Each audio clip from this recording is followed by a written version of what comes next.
Hello મિત્રો, ફરી પાછા આપણે મળી રહ્યા છીએ ફિઝિક્સના લેક્ચરમાં. ફિઝિક્સમાં આપણે હવે મોસ્ટ ઇમ્પોર્ટન્ટ એક્ઝામ્પલ જ્યાં આપણે અટક્યા હતા ત્યાંથી આપણે આગળ વધીએ છીએ સ્વાધ્યાયનો 6થા નંબરનો દાખલો, જેમાં આપણને મિત્રો કીધેલું છે ચાર બિંદુઓ વિદ્યુતભારો QA, QB, QC અને QD એક 10 સેન્ટીમીટર બાજુવાળા ચોરસના શિરોબિંદુ ઉપર મૂકેલા છે.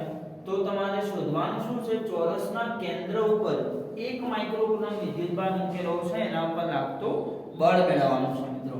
તો સૌપ્રથમ આપણે પહેલા તો એક ચોરસની રચના કરી દઈએ. અહીંયા આપણને એક ચોરસ આપેલો છે, એટલે આ પ્રકારે ચોરસ લઈ શકાય એક. હવે મિત્રો ચોરસના શિરોબિંદુ ઉપર આપણે નામ આપી દઈએ A, B, C અને D. દરેક શિરોબિંદુ ઉપર કંઈક વિદ્યુતભાર મૂકેલા છે. A ઉપર QA મૂકેલો છે અને એનું મૂલ્ય છે 2 માઇક્રોકુલમ. B ઉપર QB મૂકેલો છે જેનું મૂલ્ય છે -5 માઇક્રોકુલમ અને C ઉપર એ જ રીતે QC મૂકેલો છે 2 માઇક્રોકુલમ અને આના ઉપર મૂકેલો છે D ઉપર -5 માઇક્રોકુલમ. ઓકે, હવે આગળ જોઈએ તો આ ચોરસના કેન્દ્ર ઉપર એક વીજભાર મૂકેલો છે. તો પહેલા તો ચોરસનું કેન્દ્ર આપણે મેળવી લઈશું. આ ચોરસનું કેન્દ્ર O, ત્યાં આગળ આપણે એક 1 માઇક્રોકુલમ વિદ્યુતભાર મૂકેલો છે. અહીંયા આપણે લખીશું 1 માઇક્રોકુલમ. ઓકે, તો આને આપણે માની લો કે કેપિટલ Q નામ આપી દઈએ. કદાચ કેપિટલ Q બરાબર 1 માઇક્રોકુલમ. તો હવે તમારે આ ચારે ચાર બિંદુઓ વિદ્યુતભારો દ્વારા કેન્દ્ર ઉપર લાગતું બળ મેળવવાનું છે મિત્રો. તો સૌપ્રથમ આપણે શું કરીશું કે અહીંયા તમને એક ખાસિયત જુઓ છો આ એક્ઝામ્પલમાં કે સામસામેના બે વિદ્યુતભારોના મૂલ્ય સમાન દેખાઈ રહ્યા છે. અહીંયા પણ તમે જોઈ શકો છો કે સામસામેના બે વિદ્યુતભારોના મૂલ્ય સમાન છે. એટલે કદાચ આપણે એવું કહેવું હોય કે ભાઈ આ વિદ્યુતભાર અને કેન્દ્ર ઉપર રહેલા વિદ્યુતભારના જોડકા અને એવું જ સેમ જોડકું અહીંયા જોવા મળે છે. જો અહીંયા 2 માઇક્રોકુલમ 1 માઇક્રોકુલમ, આ બે વિદ્યુતભારોનું જોડકું સેમ ટુ સેમ અહીંયા 2 માઇક્રોકુલમ 1 માઇક્રોકુલમ, એ બે સેમ વિદ્યુતભારોના જોડકા થયા. ચોરસનું કેન્દ્ર દરેક શિરોબિંદુથી સમાન અંતરે હોય. એટલે કદાચ આપણે કહેવું હોય કે આ r અંતર છે, આ પણ r અંતર હોય, આ પણ r હોય અને આ પણ r હોય. ક્લિયર? એટલે ચારે ચાર શિરોબિંદુથી સમાન અંતરે ચોરસનું કેન્દ્ર મળતું હોય છે. તો આપણે વારાફરથી આ જોડકા દ્વારા એટલે કે એ શિરોબિંદુ પર રહેલા વિદ્યુતભાર દ્વારા કેન્દ્ર પર લાગતું બળ મેળવીશું. સેમ ટુ સેમ એ જ બળ આના માટે કહી શકીએ આપણે, કેમ કે દરેક અંતર સેમ, વિદ્યુતભારોનું જોડકું સેમ છે. એવી જ રીતે આ બંનેમાંથી ગમે તે એક જોડકા માટે આપણે બળ મેળવીશું અને એટલું જ બળ સામેના માટે ગણતરીમાં લઈ શકાય. તો પહેલા તો કઈ દિશામાં લાગશે એની વાત કરીએ મિત્રો. જોઈ શકો છો આ ધન વિદ્યુતભાર છે 2 માઇક્રોકુલમ. કેન્દ્ર પર પણ ધન વિદ્યુતભાર છે. બે ધન એકબીજાને અપાકર્ષતા હોય એટલે આ વિદ્યુતભાર દ્વારા કેન્દ્ર ઉપર રહેલા વિદ્યુતભારને અપાકર્ષણ કંઈક ઉપરની બાજુએ લાગશે. અને મિત્રો આપણે કેવું કહી શકીએ તો O ઉપર લાગતું બળ છે એટલે FO કોના દ્વારા લાગે છે? A દ્વારા લાગે છે, એટલે FOA કહી શકાય. એવી જ રીતે મિત્રો C ઉપર રહેલો વિદ્યુતભાર 2 માઇક્રોકુલમ ધન છે, કેન્દ્ર પર પણ ધન વિદ્યુતભાર, એટલે એનું બળ પણ કંઈક આ દિશામાં અપાકર્ષણ સ્વરૂપે લાગશે. કેમ કે બંને ધન વિદ્યુતભાર છે, એ બળને આપણે કહી શકીએ O ઉપર લાગતું કોના દ્વારા? C દ્વારા, એટલે FOC. એવી જ રીતે મિત્રો અહીંયા જોઈ શકો છો આ ઋણ વિદ્યુતભાર, આ કેન્દ્ર ઉપર ધન વિદ્યુતભાર. ધન અને ઋણ એકબીજાને અપાકર્ષશે એટલે આ વિદ્યુતભાર આને અપાકર્ષીને પોતાના તરફ ખેંચતો હશે. એટલે આપણે અહીંયા લખી શકીએ FO, O ઉપર લાગેલું કોના દ્વારા? B દ્વારા. એવી જ રીતે તમે જોઈ શકો છો આ ઋણ એ ધનને પોતાની તરફ આકર્ષવાનું કામ કરશે એટલે એના તરફ આપણે બળ બતાવીશું કે FOD. તો આ પ્રકારે ચાર બળો મિત્રો લાગતા હશે કેન્દ્ર ઉપર. હવે વારાફરથી એમના મૂલ્યો આપણે મેળવીએ. તો સૌપ્રથમ આપણે લખીએ કે આકૃતિમાં દર્શાવ્યા મુજબ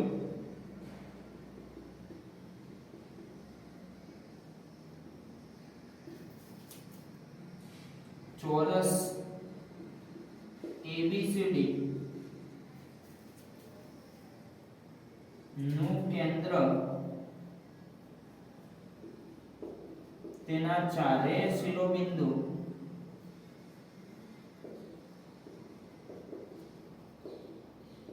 થી સમાન અંતરે એટલે કે સમાન અંતર r અંતરે આવેલું છે. આપણે અંતરને વ્યાખ્યાયિત કરી દીધું છે. ચારેય શિરોબિંદુથી ચોરસનું કેન્દ્ર સમાન અંતર r એ આવેલું છે. બરાબર.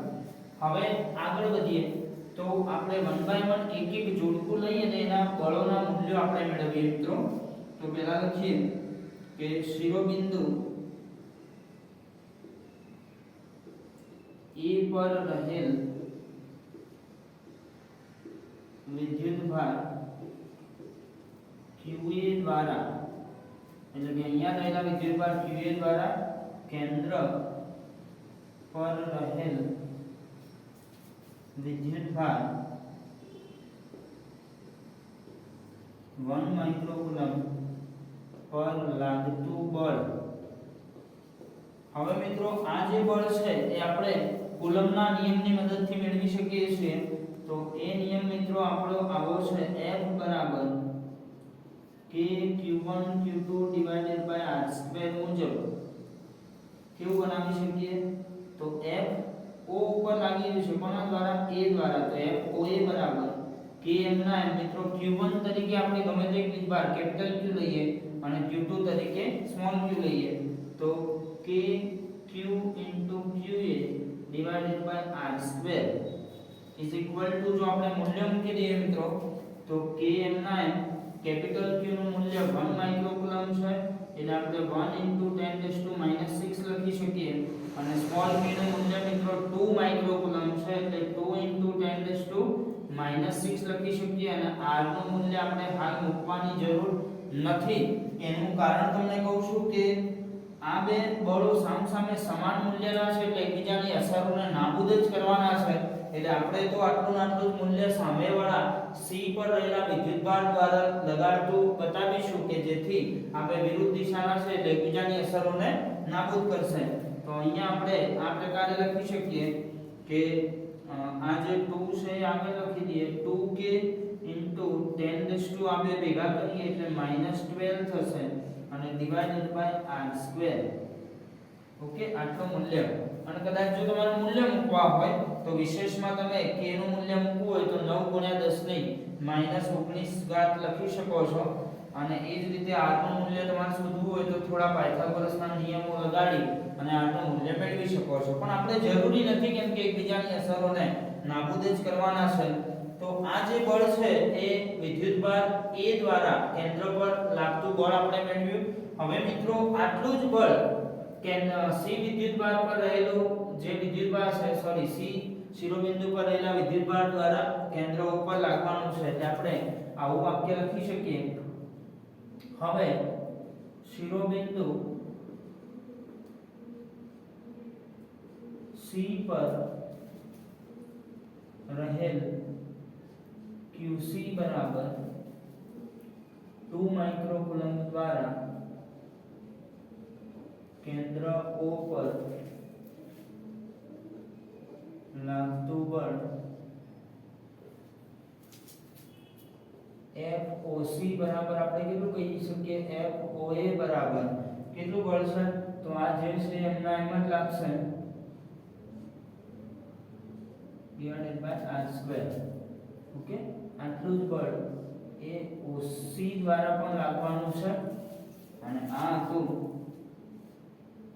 વિદ્યુતભાર A દ્વારા લાગતું બળ. તો આપણે કહી દઈએ અહીં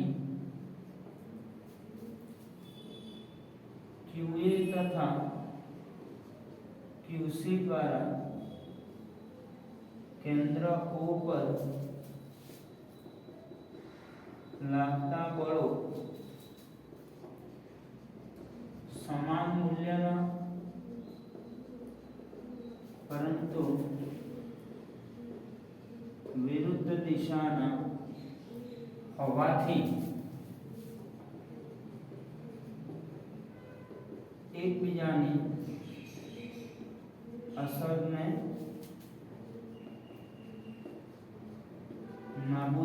છે. ઓકે, એટલે આપણે આ બે અસરોને નાબૂદ થતી મિત્રો બતાવી દીધી છે કે QA દ્વારા જેટલું બળ લાગે છે એ FOA છે એટલું ને એટલું સેમ મૂલ્ય QC દ્વારા લાગશે, કેમ કે દરેકે દરેક જોડકા સમાન છે. તમે જોઈ શકો છો વિદ્યુતભારનું જોડકું પણ સમાન, અંતર પણ સમાન, એટલે આ બળ તો એના ઉપર તો આધાર રાખતો હોય છે કે તો અચળ છે. જો વિદ્યુતભારના બે જોડકા સમાન હોય Q1 Q2 અને નીચેનું અંતર સમાન હોય તો બળો સમાન જ લાગવાના છે. બરાબર, તો આ જ પ્રકારે હવે આપણે શું કરીએ, આ એક જોડકું આપણે બતાવ્યું કે A અને C દ્વારા લાગતા બળો સમાન અને પરસ્પર વિરુદ્ધ દિશામાં બતાવ્યા. હવે સેમ ટુ સેમ આપણે B દ્વારા લાગતું બળ કેન્દ્ર ઉપર કેટલું બળ લાગશે એ બતાવીશું અને D દ્વારા એટલું જ બળ લાગશે, એકબીજાની અસરોને નાબૂદ કરશે. તો હવે આપણે એ જોઈએ છે. ઓકે મિત્રો, હવે આપણે શિરોબિંદુ B પર રહેલો વિદ્યુતભાર દ્વારા કેન્દ્ર ઉપર લાગતું બળ મેળવીએ છીએ. તો લખીએ શિરોબિંદુ B પર રહેલ વિદ્યુતભાર QB દ્વારા કેન્દ્ર પર રહેલ વિદ્યુતભાર 1 માઇક્રોકુલમ પર લાગતું બળ આપણે શું લખી શકીએ, જોઈ શકો છો. તો B બિંદુ દ્વારા બળ લાગે છે એટલે આપણે મિત્રો FOB કહી શકીએ અને A આપણને મળશે K Q QB divided by R² is equal to K નું આપણે મૂલ્ય નથી મૂકતા કે એઝ ઇટ ઇઝ, કેમ કે દરેક જગ્યાએ અચળ જ છે. Q નું મૂલ્ય આપણે લઈએ છીએ 1 ગુણ્યા 10⁻⁶, કેમ કે 1 માઇક્રોકુલમ છે કેન્દ્ર ઉપર રહેલો વિદ્યુતભાર. અને QB નું મૂલ્ય મિત્રો જોઈ શકો છો, આપણે અહીંયા માઈનસ લેવાની જરૂર નથી. એનું કારણ કહું છું, માઈનસ જે આ ઋણ મૂલ્ય છે ફક્ત આકર્ષણ કે અપાકર્ષણ આ જ સૂચવે છે, એટલે આપણે અહીંયા ઋણ ચિહ્ન લેવાનું નથી. ખાસ ધ્યાનમાં રાખજો, જે તે જગ્યાએ જ્યારે તમે બળની ગણતરી કરતા હોય, અહીંયા હોય કે MCQ હોય કે કોઈ પણ જગ્યાએ, તમારે ઋણ ચિહ્ન ગણતરીમાં લેવાનું નથી.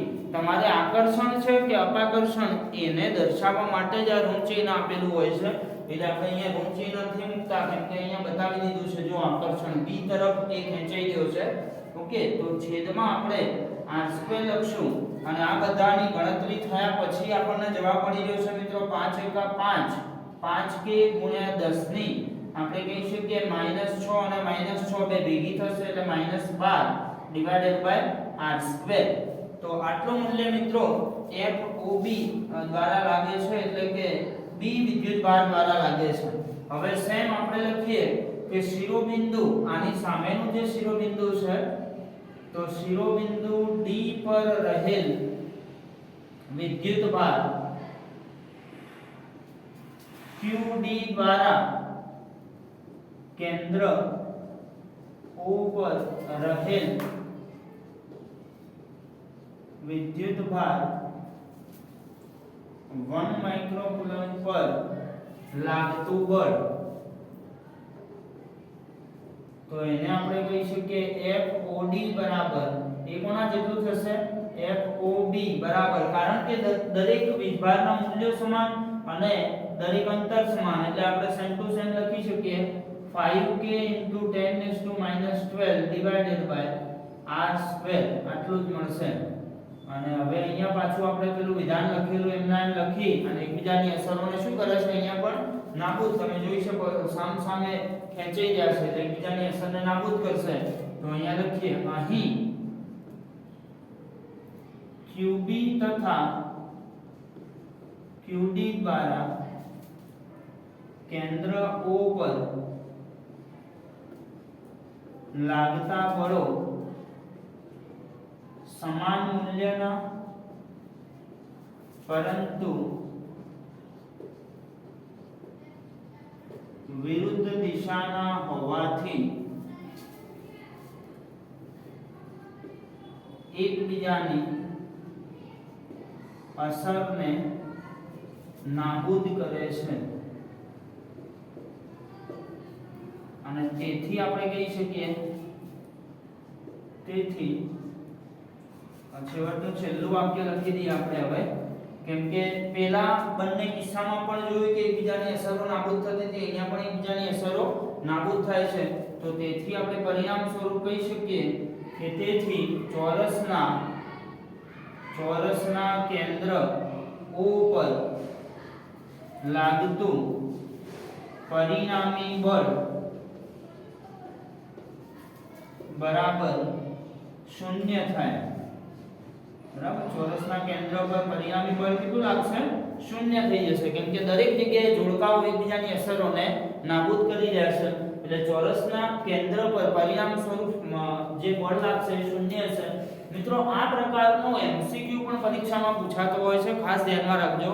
હું તમને અહીંયા એક હિન્ટ આપું છું કે માની લો કે અહીંયા ચોરસ આપ્યો હોય કે લંબચોરસ આપ્યો હોય, દરેક કિસ્સાઓની અંદર જો સામસામેના વીજભારો સમાન મૂલ્યના હોય, આ બાજુ અને આ બાજુ સામસામેના વીજભારો સમાન મૂલ્યના હોય, આ જે છે ચોરસ હોય કે લંબચોરસ હોય, દરેક કિસ્સામાં આ એકબીજાની અસરોને સામસામેવાળા બળો જો નાબૂદ કરતા હોય તો કેન્દ્ર પર લાગતું પરિણામી બળનું મૂલ્ય હંમેશા 0 થાય છે.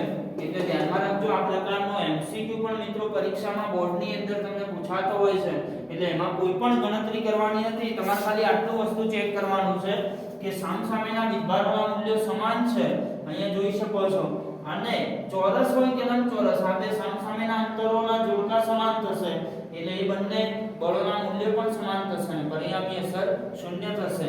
તો એ તમારા MCQ નો જવાબ પણ 0 મળશે.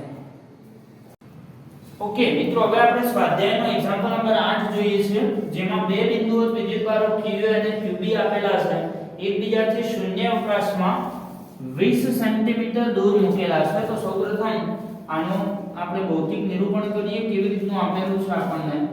તો અહીંયા એક આ રીતની ડાયપોલ જેવી રચના છે, જેમાં A બિંદુ અને B બિંદુ છે એકબીજાથી 20 સેન્ટીમીટર દૂર છે, અને A બિંદુ પર રહેલો વિદ્યુતભાર આપણને આપેલો છે QA બરાબર 3 માઇક્રોકુલમ અને અહીંયા QB બરાબર આપેલો છે -3 માઇક્રોકુલમ.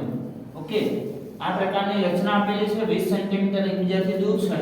તો આપણને એવું કીધું છે પહેલા ઓપ્શનમાં કે બે બિંદુએ વિદ્યુતભારોને જોડતી રેખા જે છે એના મધ્ય બિંદુ, એટલે સપોઝ અહીંયા આ મધ્ય બિંદુ O છે, ત્યાં આગળ વિદ્યુત ક્ષેત્ર કેટલું થશે આવું માંગેલું છે. તો મિત્રો આપણે જનરલી જ્યારે પણ આવો કોઈ કિસ્સો હોય તો તમારે જે જગ્યાએ વિદ્યુત ક્ષેત્ર મેળવવાનું હોય ત્યાં આપણે પરીક્ષણ વિદ્યુતભાર તરીકે એકમ ધન વિદ્યુતભાર ગણી શકીએ. માની લો કે તમને અહીંયા હું એવું કહી દઉં છું કે આ બંને વિદ્યુતભારો તો જેમ છે એમના એમ આપેલા જ છે, પણ અહીંયા કેન્દ્ર ઉપર હું એક પરીક્ષણ વિદ્યુતભાર એટલે આપણે એક પ્રયોગ કરવા માટે લીધેલો એકમ ધન વિદ્યુતભાર, જેને આપણે પરીક્ષણ વિદ્યુતભાર કહી શકીએ. તો અહીંયા એકમ ધન વિદ્યુતભાર મિત્રો મૂકીએ તો આ ધન વિદ્યુતભાર પેલા કેન્દ્ર ઉપર રહેલા એકમ ધન વિદ્યુતભારને અપાકર્ષિત કરશે, એટલે એના કારણે મળતું વિદ્યુત ક્ષેત્ર કંઈક આ દિશામાં મળશે, જેને આપણે કહી શકીએ વિદ્યુત ક્ષેત્ર કોના કારણે મળતું? A ના કારણે મળતું વિદ્યુત ક્ષેત્ર. એ જ રીતે મિત્રો જોઈએ કે કેન્દ્ર ઉપર રહેલો એકમ ધન વિદ્યુતભાર આ જે ઋણ વિદ્યુતભાર છે એના દ્વારા આકર્ષિત થશે, કેમ કે અહીંયા ધન વિદ્યુતભાર મેં તમને કીધું એકમ ધન વિદ્યુતભાર, તો એ ધન વિદ્યુતભાર ઋણ દ્વારા શું થશે? આકર્ષિત. તો આના કારણે પણ આ બાજુ જ વિદ્યુત ક્ષેત્ર મળશે, એને આપણે કહી દઈએ વિદ્યુત ક્ષેત્ર B ના કારણે મળતું વિદ્યુત ક્ષેત્ર. ઓકે, અંતરોની જો મિત્રો આપણે વાત કરીએ તો આ 20 સેન્ટીમીટર કુલ અંતર છે, એટલે બંનેના આપણે જો કેવા હોય તો આ 10 સેન્ટીમીટર હોઈ શકે અને આ બાજુનું પણ 10 સેન્ટીમીટર હોઈ શકે, કેમ કે આ મધ્ય બિંદુ છે એટલે 10 સેન્ટીમીટર 10 સેન્ટીમીટર જ થશે. ઓકે, હવે આપણે આ બે વિદ્યુત ક્ષેત્રો મેળવીએ અને એક જ દિશાના વિદ્યુત ક્ષેત્રો છે, એટલે ઉપર મળતું કુલ વિદ્યુત ક્ષેત્ર મેળવવું હોય તો સીધે સીધું આપણે શું કરવું પડે? સરવાળો થઈ જાય. તો લખીએ કે બિંદુવત વિદ્યુતભાર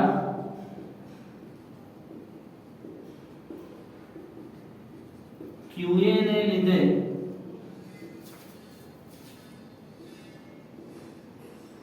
બિંદુ O પર મળતું વિદ્યુત ક્ષેત્ર,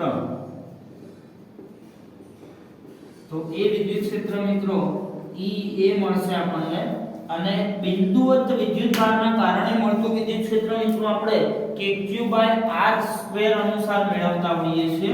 તો kq/r² અનુસાર જો આપણે કરીએ તો આ વિદ્યુતભાર આપણને મળશે કે q તરીકે qa/r² મળશે અને આની અંદર આપણે મૂલ્ય મૂકી શકીશું 9 * 10⁹ ગુણ્યા qa નું મૂલ્ય આપણને આપેલું છે 3 માઇક્રોકુલમ એટલે 3 * 10⁻6.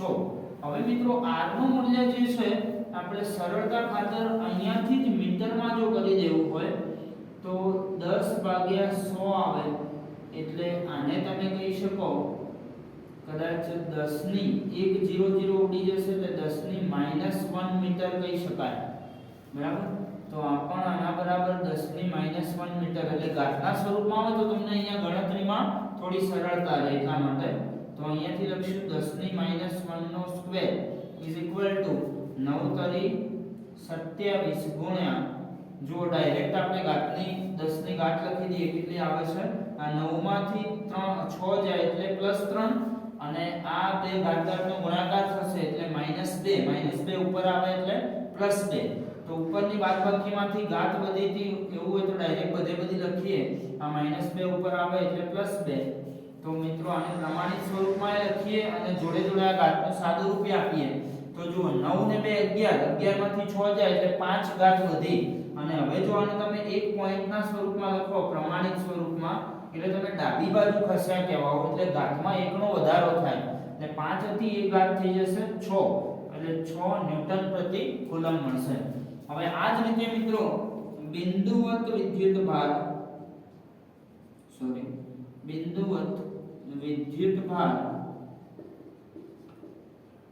QB ને લીધે બિંદુ O પર મળતું વિદ્યુત ક્ષેત્ર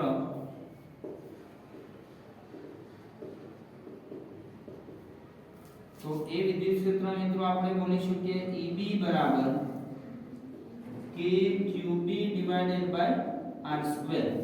હવે દરેકે દરેક મૂલ્ય તો સેમ ટુ સેમ જ છે એટલે આપણે qb નું મૂલ્ય કહી શકીએ 3 * 10⁻6. આપણે નેગેટિવ મૂલ્ય લેવાનું નથી મેં તમને હમણાં કીધેલું એ પ્રમાણે એ જસ્ટ આકર્ષણ કે અપાકર્ષણ જ સૂચવે છે. એ બળ હોય કે વિદ્યુત ક્ષેત્ર હોય દરેક કિસ્સા માટે લાગુ પડશે. તો આ મૂલ્ય આવશે આપણું 2.7 * 10⁶ ન્યૂટન પ્રતિ કુલમ. ઓકે બંને જવાબ સેમ આવી ગયા છે. હવે આપણે મિત્રો અહીંયા બિંદુ O આગળનું પરિણામી વિદ્યુત ક્ષેત્ર લખશું. તો લખીએ બિંદુ O આગળનું પરિણામી વિદ્યુત ક્ષેત્ર એ વિદ્યુત ક્ષેત્ર મિત્રો E બરાબર EA + EB કહી શકાય કેમ કે બે એક જ દિશાના છે એટલે એવા બે સદિશોનો સરવાળો કરીએ છીએ કેમ કે આ સદિશ રાશિ છે તો આને બંનેના જવાબ સેમ હોવાથી તમે 2.7 * 10⁶ વત્તા 2.7 * 10⁶ અને એ બંને જવાબો ભેગા કરો તો 5.4 * 10⁶ ન્યૂટન પ્રતિ કુલમ આટલું વિદ્યુત ક્ષેત્ર મળશે મિત્રો. હવે આ વિદ્યુત ક્ષેત્ર પાછું કઈ બાજુ જાય છે તો આપણે શું કહી શકીએ તો A થી B તરફનું લખી શકો તમે. જો અહીંયા B તરફ અથવા તો ખાલી B તરફ બોલવું હોય તો પણ ચાલે અથવા કેન્દ્ર O થી B તરફ એવું લખવું હોય તો પણ ચાલે. એટલે અહીંયા લખીએ O થી B તરફ આવું લખી શકાય. આ દિશા મળી ગઈ કહેવાય. બરાબર. એટલે કદાચ આને સદિશ સ્વરૂપમાં લખવું હોય તો આ દિશા એની મળી ગઈ. હવે આપણને મિત્રો બીજા પ્રશ્નમાં આવું પૂછ્યું છે કે આટલો માન ધરાવતો એક ઋણ વિદ્યુતભાર જો કેન્દ્ર ઉપર મૂકી દેવામાં આવે તો એવું કહે છે આ બિંદુએ મૂકવામાં આવે તો તેના પર લાગતું બળ કેટલું હશે. એટલે તમે આટલો એક વિદ્યુતભાર લઈ લો અને જે આપણે પહેલા એકમ ધન વિદ્યુતભારથી ગણતરી કરીને આ જે જવાબ લાયા છે એની જગ્યાએ હવે આપણે આટલો વિદ્યુતભાર કેન્દ્ર ઉપર મૂકી દઈએ તો એના ઉપર આ વિદ્યુત ક્ષેત્ર કેટલું બળ લગાડી શકે આવો પ્રશ્ન કર્યો છે. તો પ્રશ્ન 2 ની અંદર આપણે એવું કહી શકીએ કે Q બરાબર 1.5 * 10⁻9 કુલમ પર